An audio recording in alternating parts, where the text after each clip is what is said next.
늦가을 밤이었습니다. 달이 없는 금음께 사랑채 불빛도 꺼진 깊은 밤에 한 여인이 맨발로 마당을 가로질렀습니다. 치마폭을 두 손으로 걷어쥔 채 발소리조차 죽이며 걸어간 곳은 안채도 아니었고 행랑채도 아니었습니다. 뒷곁 끝 기름 먹인 자물쇠가 달린 낡은 광이었지요. 여인은 문 앞에 잠시 멈추어 섰습니다. 찬 바람이 치맛자락을 흔들었습니다. 숨을 한 번 고르더니 낮게 중얼거렸습니다. 여기가 내 자리다. 그리고 삐걱거리는 문을 밀고 안으로 들어갔습니다. 어째서였을까요?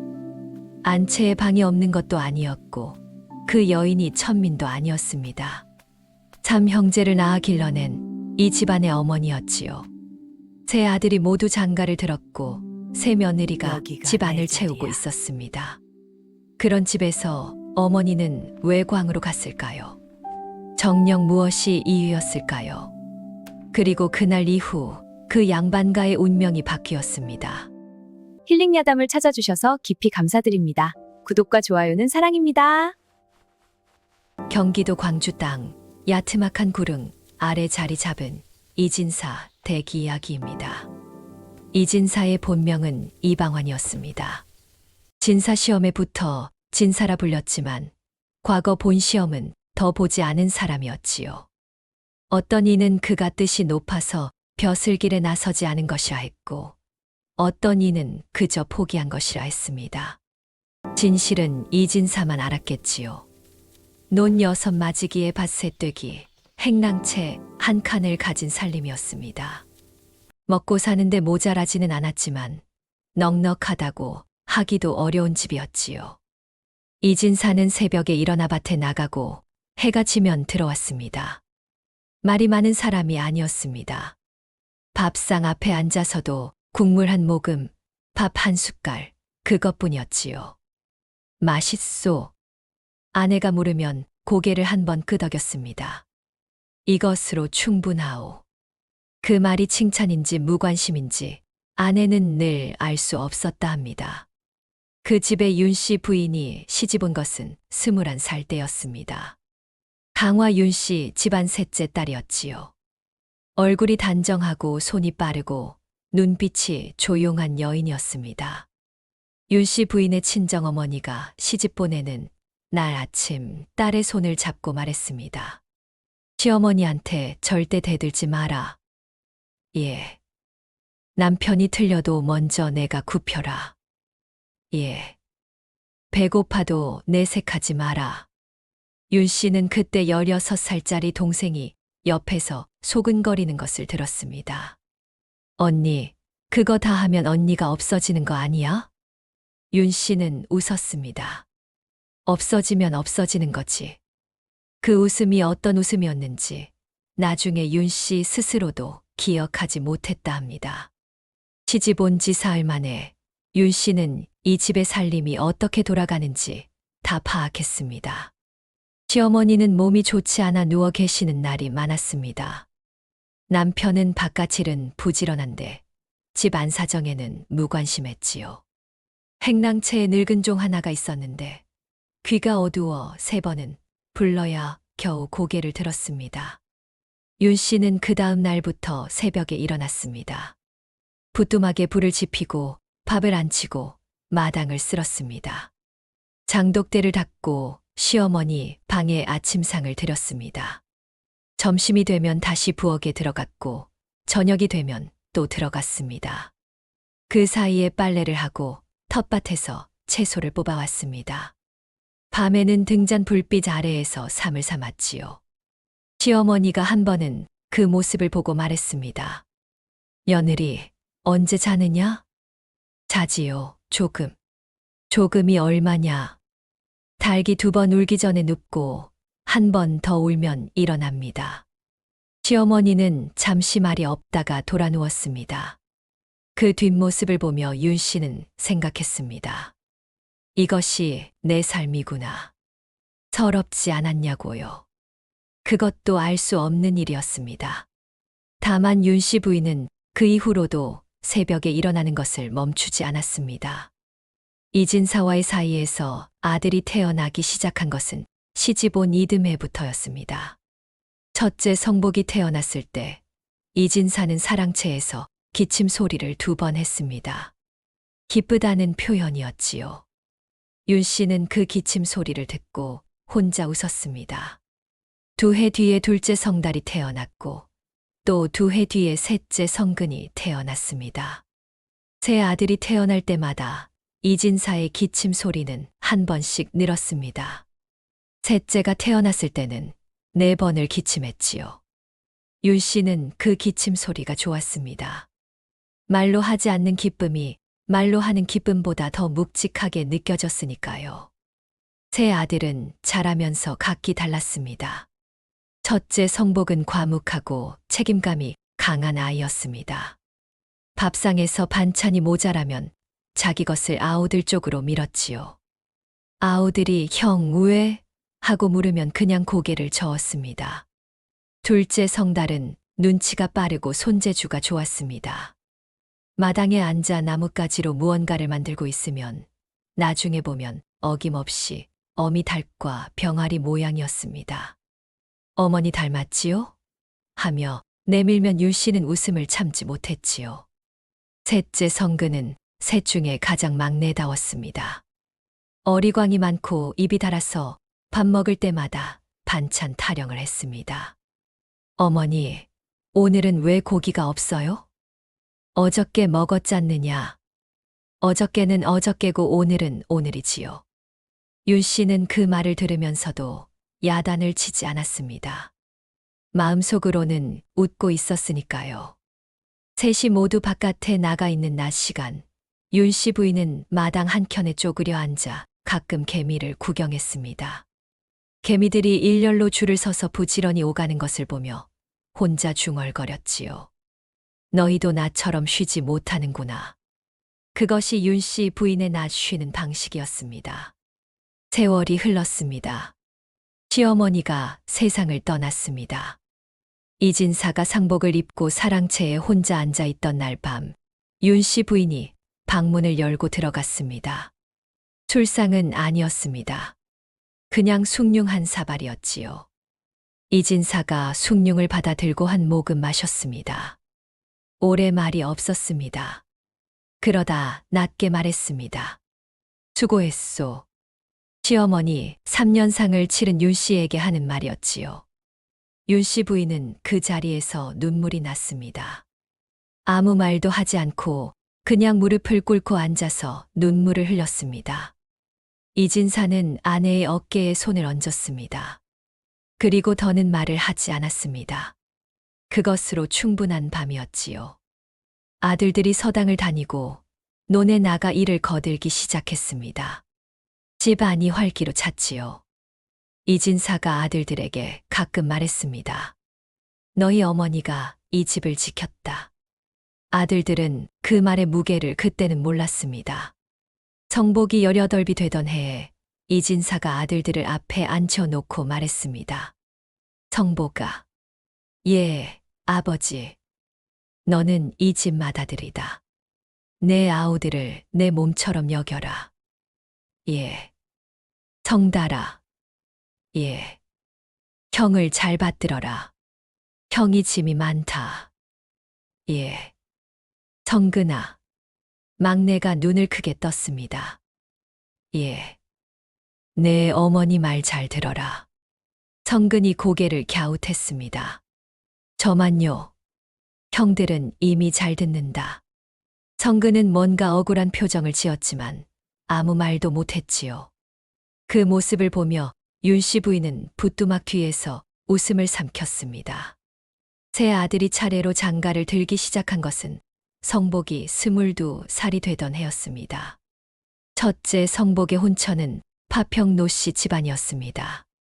중매쟁이가 처음 이야기를 꺼냈을 때 이진사는 고개를 끄덕였습니다. 노씨 집안이면 됐다.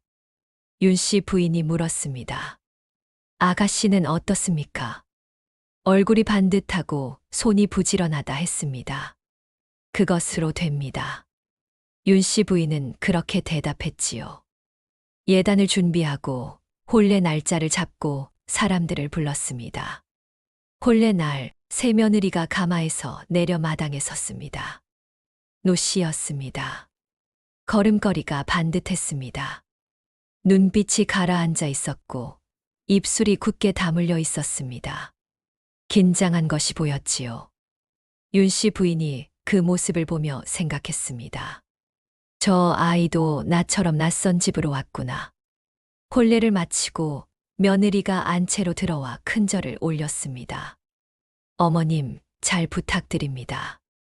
윤씨 부인이 두 손을 내밀어 며느리의 손을 잡았습니다. 어서 오너라. 낯설고 무서울 게다. 하지만 이 집은 너를 해치는 곳이 아니다. 노씨의 눈이 흔들렸습니다. 울 것 같았지만 참았지요. 윤씨 부인은 그날 밤 새 며느리 방 앞에 따뜻한 숭늉 한 사발을 갖다 두었습니다. 문을 두드리지 않았습니다. 그냥 두고 왔지요.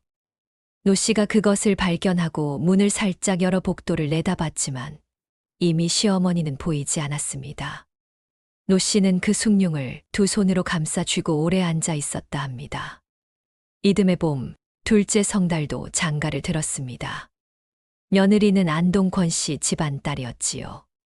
권씨는 노씨와 달리 눈빛이 날카롭고 말이 빠른 여인이었습니다. 혼례날 마당에 들어서며 집안을 재빨리 한 바퀴 둘러보는 눈빛이 보는 사람을 긴장하게 만들었지요. 윤씨 부인이 그 눈빛을 보고 속으로 생각했습니다. 영리한 아이구나. 권씨가 시어머니 앞에 절을 올리고 말했습니다. 어머님, 무엇이든 시켜주십시오. 잘하겠습니다. 자신 있는 말이었습니다. 윤씨 부인은 웃으며 말했습니다. 잘하려고 너무 애쓰지 않아도 된다. 그냥 편히 있거라. 권씨는 그 말이 무슨 뜻인지 잘 모르겠다는 표정을 지었지요. 그리고 그해 가을 셋째 성근도 혼례를 치렀습니다. 제일 늦게 들어온 막내 며느리는 의령 남씨였습니다. 남씨는 셋 중에 가장 어렸고 가장 웃음이 많았습니다. 시어머니 앞에 절을 올리다가 발이 치마에 걸려 비틀거렸지요. 얼굴이 빨개졌습니다. 죄송합니다, 어머님. 윤씨 부인이 말했습니다. 괜찮다, 나도 그랬느니라. 그 말에 남씨가 눈을 동그랗게 떴습니다. 정말이요? 정말이지. 둘이 눈이 마주쳤고 남씨가 웃음을 터뜨렸습니다. 그 웃음에 윤씨 부인도 따라 웃었지요. 이렇게 세 며느리가 모두 들어왔습니다. 집 안이 북적거렸습니다. 아침마다 부엌에서 세 며느리가 각자 자기 남편 밥상을 차리느라 부산했고 저녁이면 마당에 아이들 웃음소리와 발소리가 뒤섞였습니다. 윤씨 부인은 그 모든 것을 마루 끝에 앉아 바라보았지요. 이제 됐다. 그 생각을 몇 번이나 했는지 모릅니다. 그런데 이진사가 갑자기 세상을 떠난 것은 셋째 며느리가 들어온 지 채 2해가 지나지 않은 때였습니다. 10월 초 가을거지가 막 끝난 무렵이었지요. 아침에 밭에 나갔다가 돌아오는 길에 쓰러졌습니다. 행랑아범이 발견했을 때는 이미 숨이 가빠 있었습니다. 의원이 왔지만 늦었습니다. 이진사는 그날 저녁을 넘기지 못했습니다. 마지막에 눈을 뜨고 방을 둘러보았습니다. 아내의 얼굴을 보더니 입술을 움직였습니다. 윤씨 부인이 귀를 가까이 댔습니다. 수고했소. 그 말이었습니다. 살아서 한 번 했던 그 말을 죽으면서 한 번 더 했지요. 윤씨 부인은 그 자리에서 울지 않았습니다.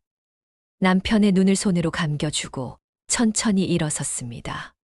그리고 문을 열고 마당에 나가 하늘을 한번 올려다보았습니다.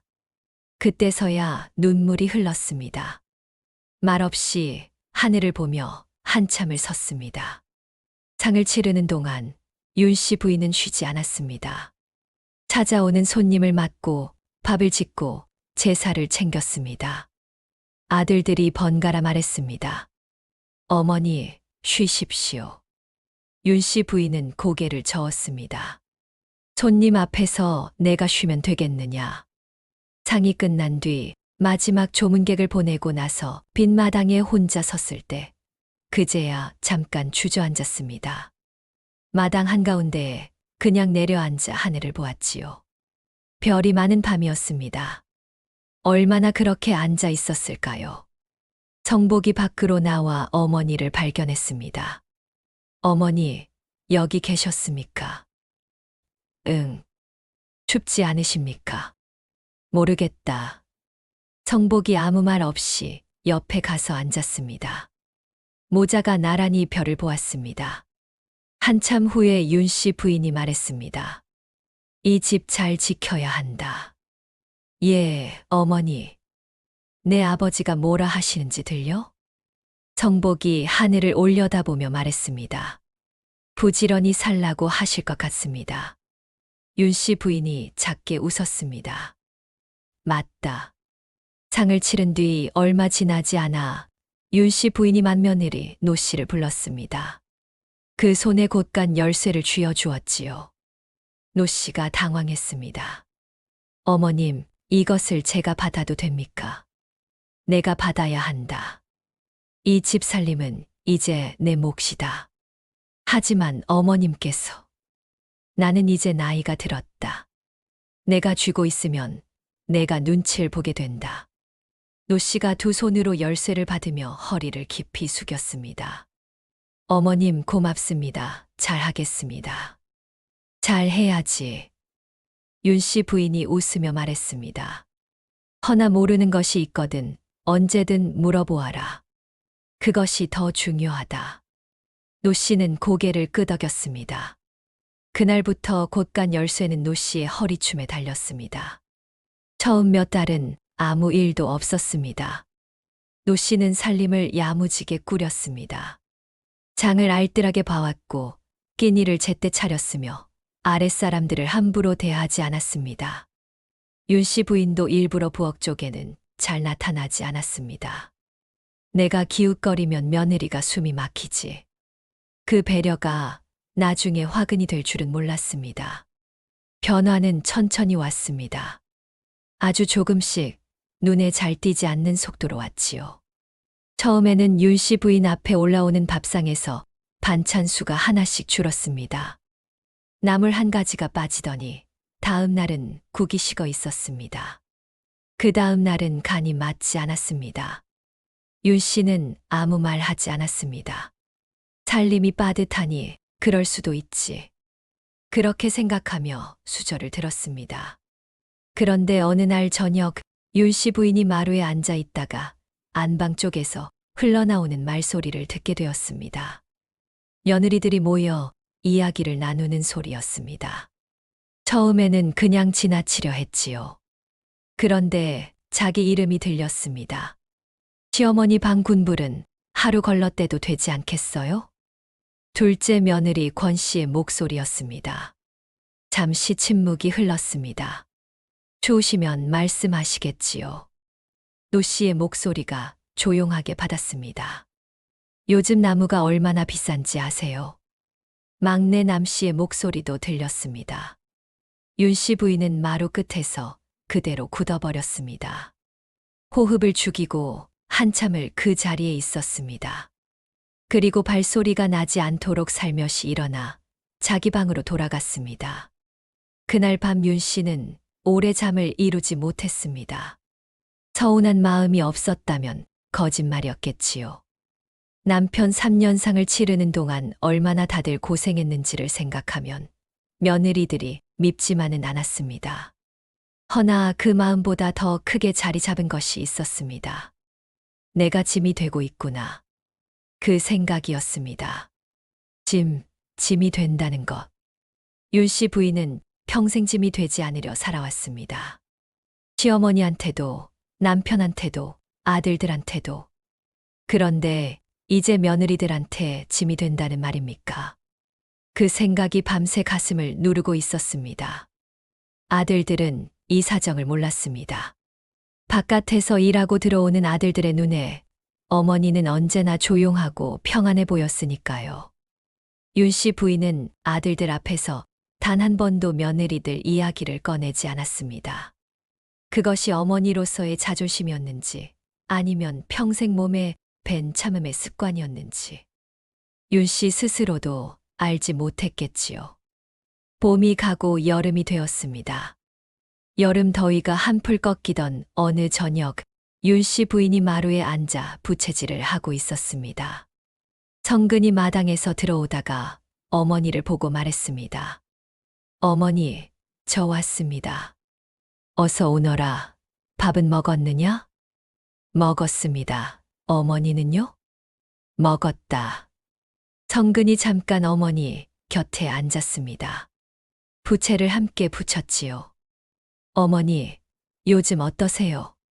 어떻다니? 그냥요, 심심하지 않으세요?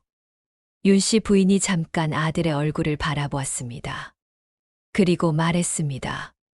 심심하지 않다. 할 일이 있으면 심심할 틈이 없지. 그래요? 그런데 너는 왜 묻느냐? 성근이 머리를 긁적였습니다. 그냥요. 그냥 어머니가 요즘 말씀이 없으신 것 같아서요. 윤 씨 부인은 대답하지 않았습니다. 대신 부채를 내려놓고 일어섰습니다. 자거라. 낮에 일 많이 했을 거다. 성근은 뭔가 더 말하고 싶었지만 말을 삼키고 일어섰습니다. 방으로 들어가면서 한 번 뒤를 돌아보았지요. 어머니가 다시 부채를 들고 마당을 바라보고 있었습니다. 그 뒷모습이 어딘가 외로워 보였지만 성근은 그냥 방문을 닫았습니다. 그것이 후회가 될 줄은 그때는 몰랐겠지요. 가을이 되었습니다. 낙엽이 마당을 채우기 시작하던 무렵 윤 씨 부인이 한 가지 이상한 행동을 시작했습니다. 매일 아침 일어나면 가장 먼저 뒷격광에 다녀오는 것이었습니다. 별것은 아니었습니다. 광문을 열고 들어가서 잠깐 있다가 나왔습니다. 무언가를 꺼내오지도 않았고 무언가를 집어넣지도 않았습니다. 그냥 들어갔다가 나왔지요. 행랑아범에 처 길래가 이것을 보고 막내 며느리 남씨에게 귀띔했습니다. 마님께서 아침마다 광에 가십니다요. 남씨가 눈썹을 찌푸렸습니다. 왜? 모르겠습니다요. 그냥 들어갔다가 나오십니다요. 남씨는 그 이야기를 노씨에게 전했습니다. 노씨는 잠시 생각하더니 말했습니다. 그냥 두어라. 어머님 살림이 거기에 있으시니 보고 싶으신 거겠지. 근데 뭘 보시는 거예요? 꺼내시지도 않는데. 그냥 보시는 거다. 노씨의 말은 단호했습니다. 허나 그 눈빛에는 작은 걱정이 들어 있었지요. 어머님이 광을 잡고 가시는 건 무슨 뜻일까? 사실 노씨의 걱정은 그것 하나가 아니었습니다. 얼마 전부터 시어머니가 밥상을 받고 수저를 드는 시간이 길어졌습니다. 예전에는 상이 들어오면 곧 수저를 드셨는데 요즘은 상 앞에 한참을 앉아 있다가 먹기 시작했지요. 그리고 밥을 반도 비우지 않는 날이 많아졌습니다. 노씨가 한 번은 빈 상을 가지러 들어갔다가 반 넘게 남은 밥그릇을 보고 말했습니다. 어머님, 많이 남기셨습니다. 입맛이 없으십니까? 아니다. 배가 불러서 그렇다. 드신 게 없으신데 배가 부르신 건 괜찮다. 윤 씨 부인이 웃으며 말했습니다. 노 씨는 더 말하지 못하고 상을 들고 나왔습니다. 부엌에서 그 남은 밥을 보며 한참을 서 있었지요. 뭔가 마음에 걸렸습니다. 그러나 그것이 무엇인지는 정확히 알 수 없었습니다. 아니, 알면서도 외면하고 싶었을지 모릅니다. 윤 씨 부인이 광에 가서 하는 일이 실은 하나 더 있었습니다. 아무도 모르는 일이었지요. 광 안 구석 들기름 단지 뒤편에 작은 오지 단지가 하나 있었습니다. 겉으로 보기에는 그냥 오래된 항아리였습니다. 뚜껑이 꼭 닫혀 있었고 먼지가 앉아 있어서 오래전에 윤 씨 부인은 매일 아침 그 단지를 두 손으로 한 번씩 감쌌습니다. 확인하듯이, 안심하듯이. 그리고는 다시 들기름 단지 뒤로 밀어 넣었습니다. 그 단지 안에 무엇이 들어 있었는지 아무도 몰랐습니다. 그러던 어느 날 윤 씨 부의광에서 나오다가 둘째 며느리 권 씨와 딱 마주쳤습니다. 권 씨는 뒷곁에 말린 고추를 거두러 나온 참이었지요. 두 사람이 동시에 멈추었습니다. 권 씨가 먼저 말했습니다. 어머님, 광에 다녀오셨습니까? 응. 무슨 일이 있으셨습니까? 아니다. 그냥 들여다봤지. 권 씨가 잠깐 망설이더니 말했습니다. 어머님, 혹시 필요하신 것이 있으시면 말씀해 주십시오. 제가 없다. 윤 씨 부인이 말을 자르며 웃었습니다. 필요한 게 있으면 말한다. 괜찮다. 권 씨는 그 웃음이 마음에 걸렸습니다. 너무 자연스러운 웃음이었습니다. 억지로 웃는 것도 아니고 기분 나쁜 것도 아닌 그냥 담담한 웃음이었지요. 오히려 그것이 더 이상했습니다. 권 씨는 고추를 거두면서 자꾸 그 웃음을 생각했습니다. 그해 겨울이 일찍 왔습니다. 첫눈이 내리기 전부터 바람이 매서웠고 집 안 가득 냉기가 돌았습니다. 각 방마다 군부를 떼야 했지요. 노 씨가 길래를 불러 지시를 내렸습니다. 안방부터 떼라. 그 다음 큰 방, 둘째 방, 셋째 방 순서로. 길래가 고개를 끄덕이더니 물었습니다. 마님방은요? 마님방은 윤 씨 부인 방이었습니다. 노 씨가 잠깐 멈추었습니다. 그리고 말했습니다. 하루 걸러 떼어라. 길래가 알겠다 하고 나갔습니다. 노 씨는 그 말을 하면서 잠깐 마음에 걸리는 것이 있었습니다. 허나 이내 고개를 저었습니다. 나무가 모자라면 어쩌겠나. 어머님도 이해하실 게다. 그 무렵 집안에서 작은 사건이 하나 있었습니다. 둘째 며느리 권 씨의 친정에서 사람이 왔다가 돌아가면서 쌀 2마를 가지고 갔습니다. 곧간 열쇠를 준 노 씨가 허락한 일이었지요. 막내 남 씨가 그 광경을 보았습니다. 점심 무렵 남 씨가 권 씨에게 슬그머니 말했습니다. 형님, 친정에 쌀을 보내셨어요? 권 씨가 시치미를 댔습니다. 뭐요? 오늘 권 씨 댁 아저씨가 쌀 자루 들고 나가는 거 봤는데요. 권 씨가 얼굴을 굳혔습니다. 큰형님이 허락하셨어요. 허락이요? 큰형님이 곧간 열쇠를 쥐고 계시잖아요. 남 씨가 눈썹을 올렸습니다. 그래도 친정에 쌀을 보낼 정도면 시어머니 방 군불값은 아끼실 필요 없겠네요. 그 말에 권 씨의 눈이 차갑게 변했습니다. 그건 또 무슨 말씀이에요? 말이 그렇다는 거예요, 형님. 말이 그렇다니요. 어머님 방 군불은 큰형님이 결정하신 거예요. 큰형님이 결정하셨으면 큰형님한테 물어봐야지. 왜 나한테? 두 며느리의 목소리가 조금씩 높아졌습니다. 길래가 부엌에서 그 소리를 듣고 귀를 쫑긋 세웠지요. 노 씨가 안방에서 나왔습니다. 무슨 일입니까? 두 며느리가 동시에 입을 다물었습니다. 잠시 침묵이 흘렀고 권 씨가 먼저 자기 방으로 들어갔습니다. 남 씨도 뒤돌아 걸어갔지요. 노 씨는 그 자리에 혼자 서서 한참을 있었습니다. 이 집이 조용하던 날이 언제였는지 생각해 보려 했지만 잘 떠오르지 않았습니다. 그날 저녁 권 씨가 남편 성달에게 낮에 있었던 일을 털어놓았습니다. 성달이 눈살을 찌푸렸습니다. 남 씨가 그런 말을 했다고? 예. 형수가 허락한 거면 됐지. 왜 남 씨가 나서는 거야? 저도 그 말이 듣고 싶었어요. 성달이 저녁을 먹으러 나갔다가 막내 성근을 마주쳤습니다. 성달이 낮게 말했습니다. 내 아내가 둘째 형수한테 실없는 소리를 했다더구나. 성근의 얼굴이 굳었습니다.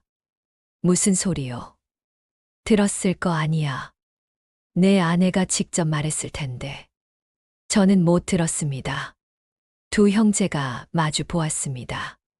저녁상 앞에서 말이 오가다가 목소리가 조금씩 높아졌지요. 결국 성복이 끼어들었습니다. 그만들 해라. 형이 말하자 두 아우가 입을 다물었습니다. 그러나 그것으로 끝난 것이 아니었습니다. 그날 밤 사랑채에서 형제 셋이 마주 앉았습니다. 처음에는 조용했습니다. 차 한 잔씩을 앞에 두고 한동안 말이 없었지요. 그러다 성달이 먼저 입을 열었습니다.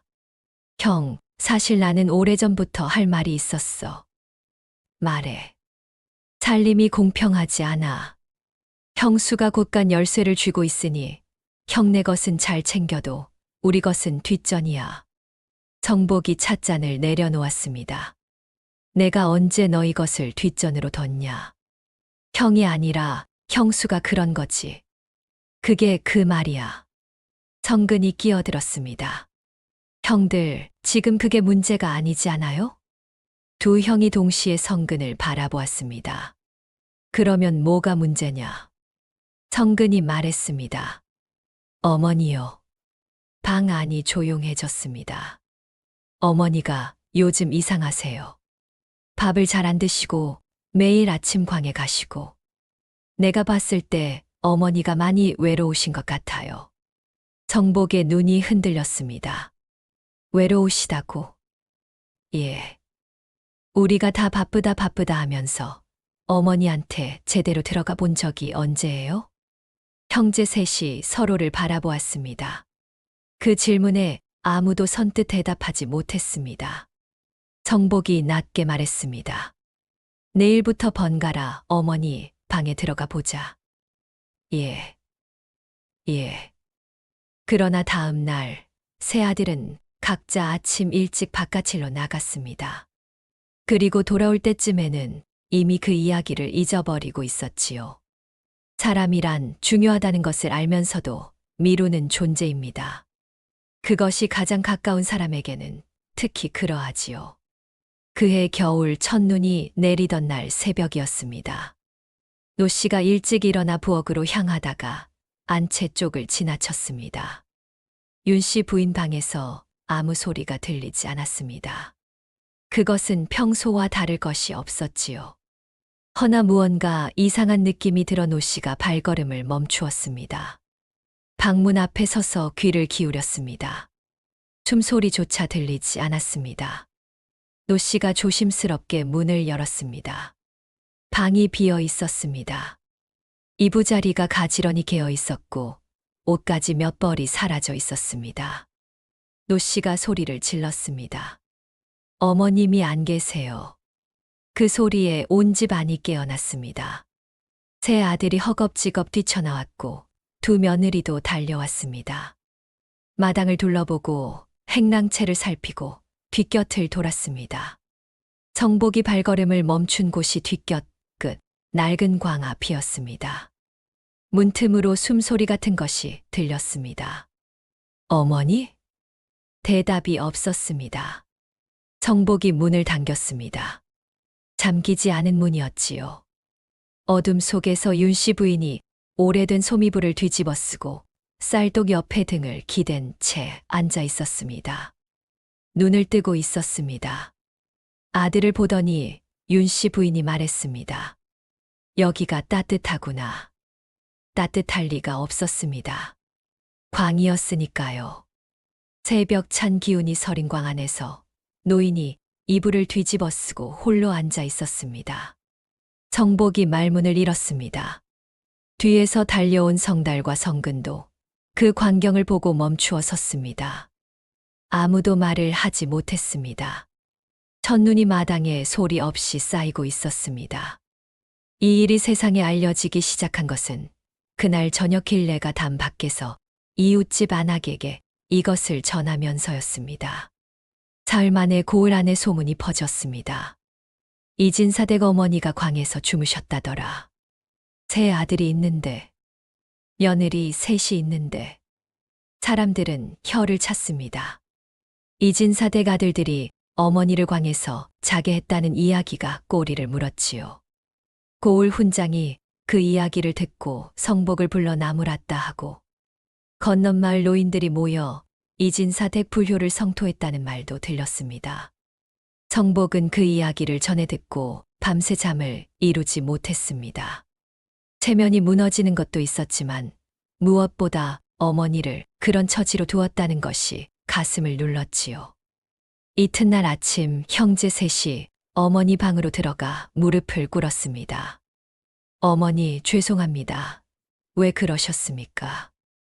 윤 씨 부인이 새 아들의 얼굴을 천천히 바라보았습니다. 그리고 말했습니다. 이불이 거기 있었다. 그뿐이었습니다. 아들들이 얼굴을 들었습니다. 이불이요? 이불이 따뜻한 게 광에 있기에 거기 가서 잤지. 정복이 눈살을 찌푸렸습니다. 그럼 방 이불이 낡으셨습니까? 낡았지. 왜 말씀을 안 하셨습니까? 말하면 어쩌려고. 새로 장만했겠지요. 윤 씨 부인이 잠시 아들을 바라보더니 말했습니다. 됐다. 이제 알았으니 새로 하면 되지 않느냐. 그리고 더 말을 잇지 않았습니다.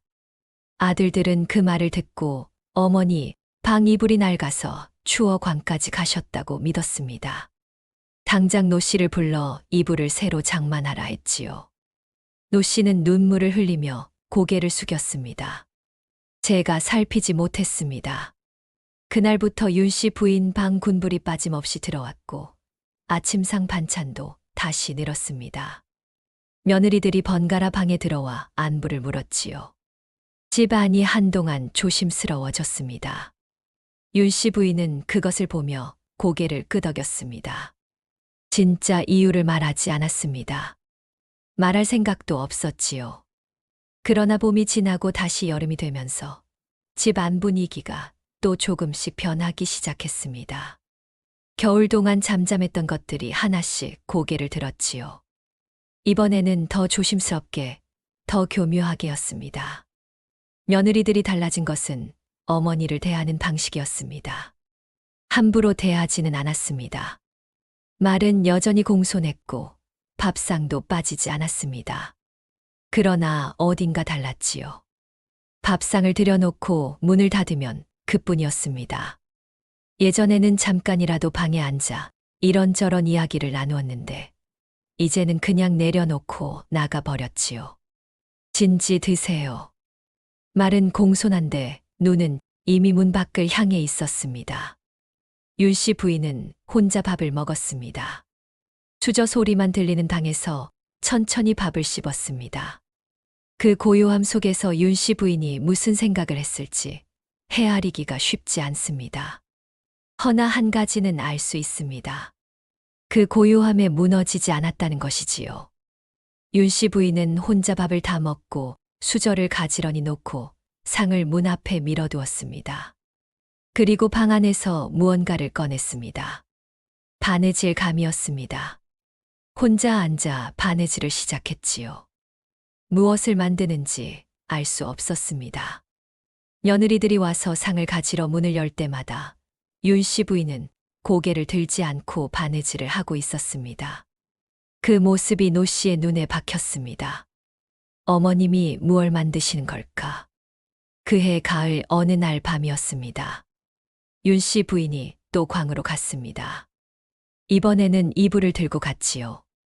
들기름 단지 옆에 이불을 깔고 쌀독의 등을 기대어 앉았습니다. 그리고 들기름 단지 뒤에서 오지 단지를 꺼내어 무릎 위에 올려놓았습니다.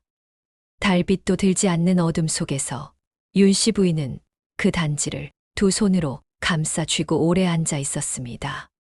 눈물이 났는지는 아무도 모릅니다. 다만 새벽 딸기 올 무렵 광에서 나오는 윤 씨 부인의 얼굴을 행랑아범이 보았습니다.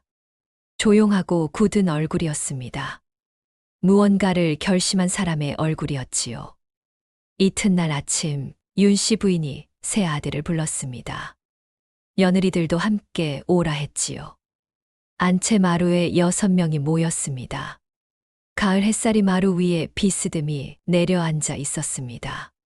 윤 씨 부인이 천천히 방에서 나왔습니다. 손에 무언가를 들고 있었습니다. 오지 단지였습니다. 모두의 눈이 그 단지에 쏠렸습니다. 윤 씨 부인이 단지를 마루 위에 내려놓았습니다. 그리고 뚜껑을 열었습니다. 안에서 나온 것은 돈이었습니다. 엽전이 가득 든 천주머니가 3개였습니다. 그리고 비단 보자기에 쌓인 무언가가 하나 있었지요. 6명 모두 숨을 죽였습니다. 아무도 말을 하지 못했습니다. 윤 씨 부인이 말했습니다. 이게 내가 모은 것이다. 어머니. 정복이 입을 열었지만 말이 이어지지 않았습니다. 내 아버지가 세상을 떠난 뒤부터 모은 게 아니다. 윤 씨 부인의 목소리는 낮고 조용했습니다. 이 집에 시집 온 날부터 모았다. 마루 위에 말이 없었습니다. 바람도 없었습니다. 살림을 하다 보면 조금씩 남는 것이 있다. 쌀 한 줌, 배 한 자, 나물 한 움큼. 그것을 모아서 때때로 팔았지. 아무도 모르게. 정달이 낮게 물었습니다. 어머니, 언제부터요? 21살. 21살, 시집 온 나이였습니다. 30년이다. 그 말이 마루 위에 무겁게 내려앉았습니다. 30년. 새 아들이 태어나고 자라는 동안, 이진사가 밭에 나가고 들어오는 동안, 시어머니가 눕고, 세상을 떠나는 동안, 윤 씨 부인은 혼자 아무도 모르게 그것을 모아왔습니다. 정근이 눈물을 훔쳤습니다. 윤 씨 부인이 엽전 주머니 3개를 차례로 아들들 앞에 밀었습니다. 정보가, 성달아, 성근아. 각자 하나씩 받아라. 아들들이 움직이지 않았습니다. 받을 수가 없었습니다. 받으라 했다. 정복이 떨리는 손으로 주머니를 들었습니다. 그 무게가 손에 와닿는 순간 눈에서 눈물이 흘렀습니다. 30년의 무게였습니다. 윤 씨 부인이 비단 보자기를 들었습니다. 천천히 매듭을 풀었습니다. 안에서 나온 것은 놀이개 3개였습니다. 조촐했지만 빛이 살아있는 것들이었지요. 노씨야. 맏며느리가 고개를 들었습니다. 권씨야. 둘째 며느리의 눈이 흔들렸습니다. 남씨야. 막내 며느리가 손을 입에 가져갔습니다. 윤 씨 부인이 말했습니다. 너희들한테 미안했다. 세 며느리가 동시에 고개를 들었습니다. 이 집에 시집 와서 내 아들들 옆에 앉아 사는 동안 나는 너희한테 어미가 되어주지 못했다. 살림을 넘겨주면 다 된다고 생각했는데 그게 아니었더구나. 노 씨의 눈에서 눈물이 흘렀습니다. 권 씨가 고개를 숙였습니다. 남 씨는 소매를 입에 물고 울음을 삼켰습니다. 받아라. 새 며느리가 놀이개를 받았습니다. 아무도 말을 하지 않았습니다. 마루 위에 울음소리만 들렸습니다. 가을 햇살이 그 위에 가만히 내려앉아 있었지요. 1차 반전은 그 순간에 왔습니다. 노 씨가 갑자기 자리에서 일어났습니다. 그리고 안방으로 들어가 무언가를 가지고 나왔습니다. 곧간 열쇠였습니다. 노 씨가 두 손으로 열쇠를 윤 씨 부인 앞에 내밀었습니다. 어머님, 이것을 다시 받아 주십시오. 윤 씨 부인이 열쇠를 바라보았습니다. 내가 왜? 제가 잘못했습니다. 노 씨가 고개를 깊이 숙였습니다. 어머님이 광에서 주무신 그날 밤, 저는 못 이긴 척 울었습니다. 그러나 저는 알고 있었습니다. 무엇을? 어머님이 왜 광에 가셨는지. 마루 위가 조용해졌습니다. 노 씨가 말을 이었습니다. 어머님은 이 집이 편하도록 당신이 짐이 되지 않으시려고 스스로 물러나신 것이었습니다. 저는 그것을 알면서도 모른 척했습니다. 어머님이 물러나 주시기를 기다렸습니다. 정복의 눈빛이 변했습니다. 형수. 노 씨가 목소리를 힘겹게 이었습니다. 어머님 방 군부를 걸러떼게 한 것도 저입니다. 반찬을 줄인 것도 저입니다. 처음부터 제가 한 일이었습니다. 권 씨가 입술을 깨물었습니다. 남 씨가 눈을 내리깔았습니다. 성복이 노 씨를 바라보았습니다. 그 눈빛이 얼마나 복잡한 것이었는지는 말로 다 하기 어렵습니다. 배신감인지 안타까움인지 분노인지 알 수 없었지요. 노 씨가 고개를 더 깊이 숙였습니다. 용서해 주십시오. 마루가 고요했습니다. 누구도 말을 하지 않았습니다. 그때 윤 씨 부인이 입을 열었습니다. 열쇠는 내가 쥐어라. 노 씨가 고개를 들었습니다. 어머님, 내 말이 끝나지 않았다. 윤 씨 부인의 목소리가 조용히 이어졌습니다. 나는 살림이 필요했던 게 아니다. 열쇠 같은 것은 아무래도 좋았지. 그 말에 노 씨의 눈물이 다시 터졌습니다. 윤 씨 부인은 손을 들어 노 씨의 두 손을 잡았습니다. 밥상 들여놓고 나갈 때 잠깐 앉아서 오늘 하루 어땠냐고 한마디만 해 주어도 됐다. 노 씨가 흐느꼈습니다. 어머님, 제가 몰랐습니다. 알았지. 윤 씨 부인이 말했습니다. 알았는데 못한 거지. 바빴으니까. 내 살림, 내 남편, 내 아이들. 그것도 다 힘들었겠지. 그 말에 노 씨가 더 크게 울었습니다. 권 씨가 고개를 들었습니다. 눈이 빨갛게 부어 있었지요. 저도 몰랐습니다, 어머님. 그냥 어머님이 편하신 줄 알았습니다. 아무 말씀도 없으시니까요. 아무 말이 없는 사람이 편한 거라고 생각하면 안 된다.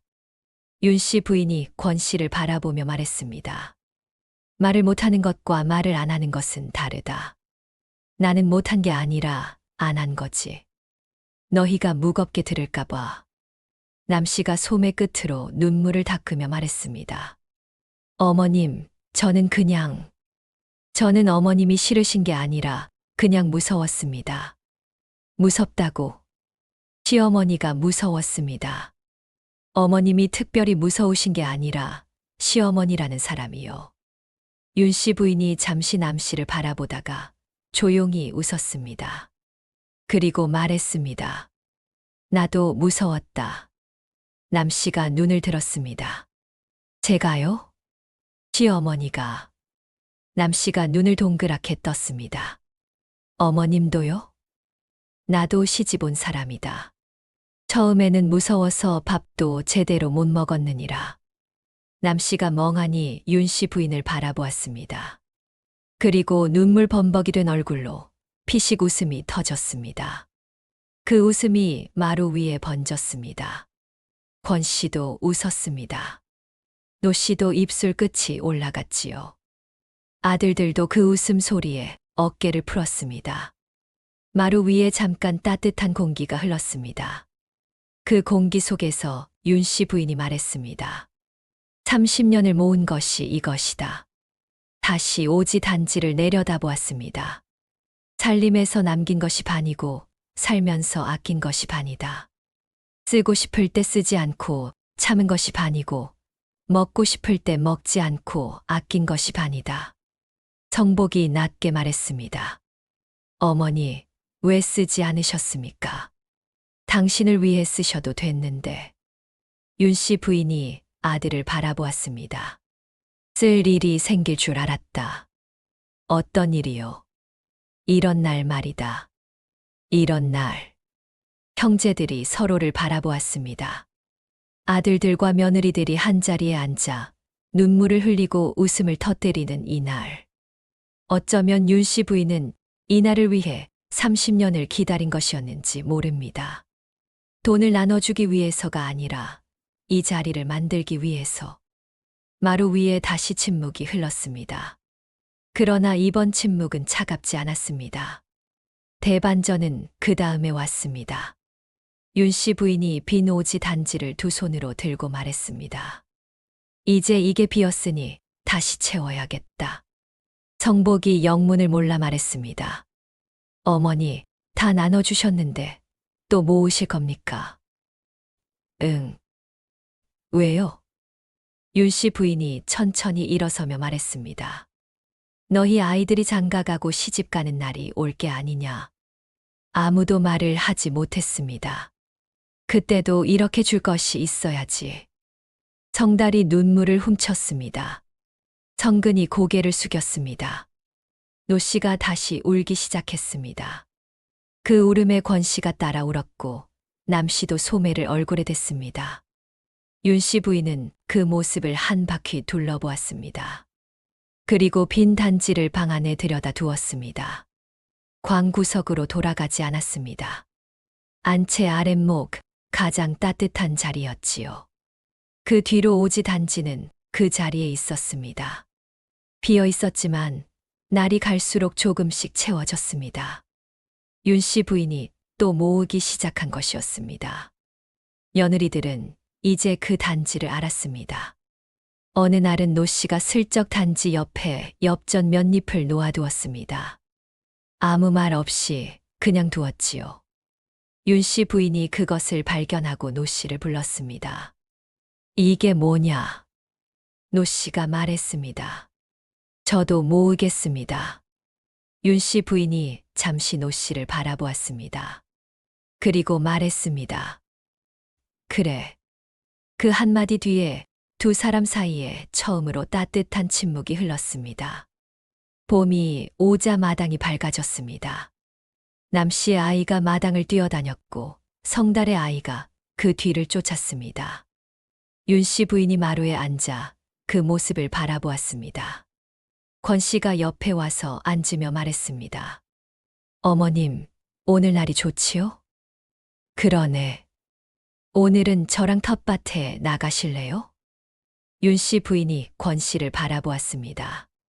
내가 텃밭을 알아? 모르지요. 그래서 어머님한테 배우려고요. 윤 씨 부인이 웃었습니다. 그럼 나가보자. 두 사람이 나란히 마루에서 내려섰습니다. 마당을 가로질러 텃밭으로 가는 그 뒷모습을 노 씨가 부엌 문 앞에서 바라보았습니다. 그리고 혼자 중얼거렸지요. 이 집이 달라졌다. 그 말이 맞았습니다. 집 안이 달라졌습니다. 아주 조금씩 소리 없이 달라졌지요. 저녁 밥상 뒤에 윤 씨 부인 방 앞에 모이는 날이 생겼습니다. 며느리들이 번갈아 들어가 하루 이야기를 하고 나왔습니다. 긴 이야기가 아니었습니다. 어머님, 오늘 장에서 좋은 무가 있었습니다. 오늘 성근이 논에서 미끄러졌대요, 어머님. 어머님, 오늘 꿈이 좋았습니다. 그런 말들이었지요. 윤 씨 부인은 그 말들을 들으며 고개를 끄덕였습니다. 그리고 가끔 물었습니다. 그래서 물을 몇 개 샀느냐?